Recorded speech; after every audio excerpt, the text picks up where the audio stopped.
5 seconds to go.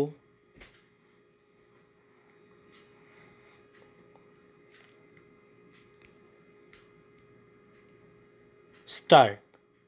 We are lucky in having this centenary of the post and telegraphs soon after having celebrated the centenary of the Indian Railways. It is on occasions like this that one gets an opportunity of looking back and assessing the past achievement and also planning for the future.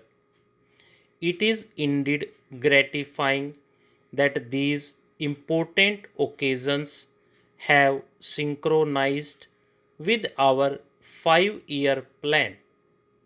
You will agree that correct stock taking is the essential prerequisite of sound planning, and I do not think anything could make for sounder planning in the field of posts and telegraphs than the celebration of this centenary and organizing this exhibition.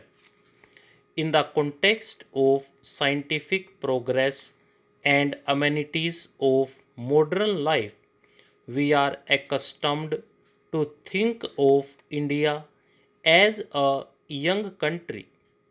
The fact that we became masters of our affairs at home only 6 years ago tends to confirm this impression.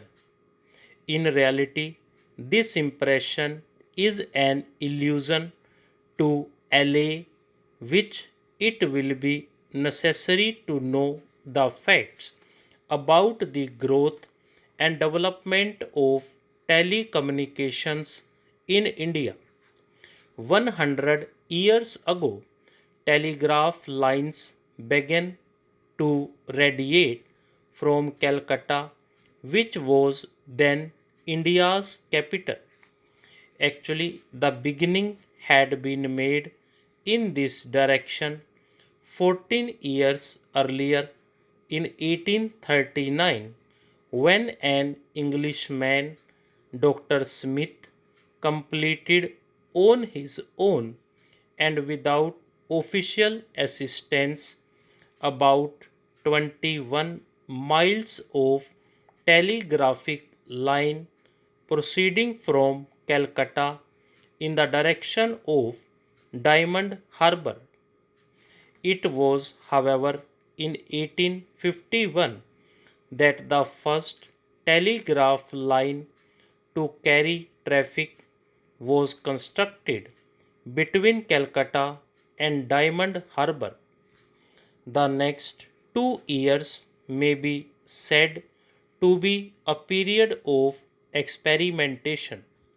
Towards the end of 1853, the experimental stage ended and countrywide expansion of telegraphic traffic was planned.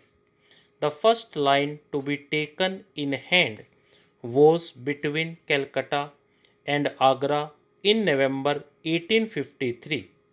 Since then, our telegraph services have gone on expanding in all directions. There are not many countries in the world which could trace back the history of their channels of communications so far back. From the very beginning, these services were government owned, and it is now recognized that the Indian Post and Telegraphs is the oldest government owned public utility in the world. It is a fact of which we can all be legitimately proud. The Indian Post and Telegraphs Department for its great strides Since the pre-mutiny, since independence, great progress has been made in the field of posts and telegraphs. In this development, the village, and not merely the city, was the target of concentration. Thousands of new post offices have been set up in the countryside so that today every village with a population of 2000 or above has a post office. The communication ministry's target is to bring the post office within 3 miles of every Indian, irrespective of the remoteness of his village. In other fields, namely those of telephone, wireless communication, etc., progress has been equally commendable. Telephone exchanges are being automatized so as to do away with manual exchanges. Automatic exchanges are already working in several places like Delhi, Bombay, Madras, etc. In Calcutta too, it has started working. The next places to be taken up are Lucknow, Patna, Jaipur, Ajmer, Gwalior, and Coimbatore. It is proposed to install high power wireless transmitters at Calcutta, Bombay, Madras, and New Delhi and strengthen the coastal wireless stations. The all round expansion of the wireless network will cost rupees 57 lakh. The Indian Telephone Industries factory at Bangalore has already started supplying automatic exchange equipment. A telephone cable factory is in the offing at Chittaranjan and a teleprinter factory is proposed to be set up soon. This record of progress is indeed very satisfactory. Nevertheless, quite a lot has yet to be achieved.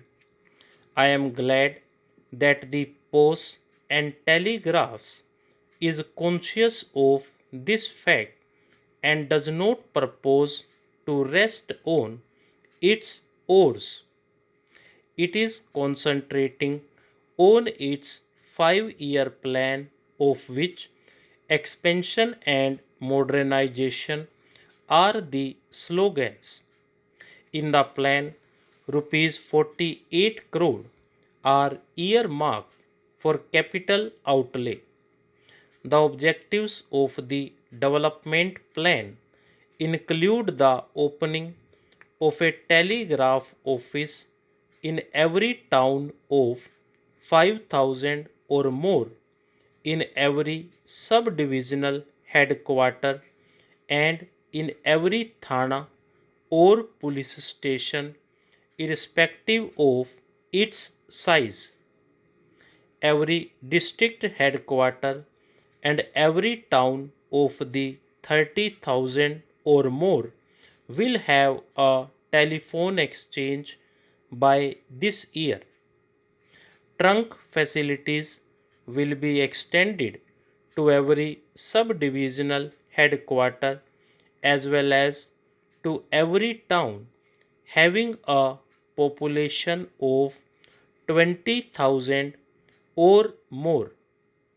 A large number of public coal officers are to be opened. Lastly, the welfare of workers is a cardinal principle with the P&T department. Their working conditions will be improved and a definite number of them will have been provided government accommodation by next year. About the importance of modern communications, nothing much need be said for the telegraph, the telephone, and the wireless, which have ended time and distance, are the principal characteristics of the present age. Stop.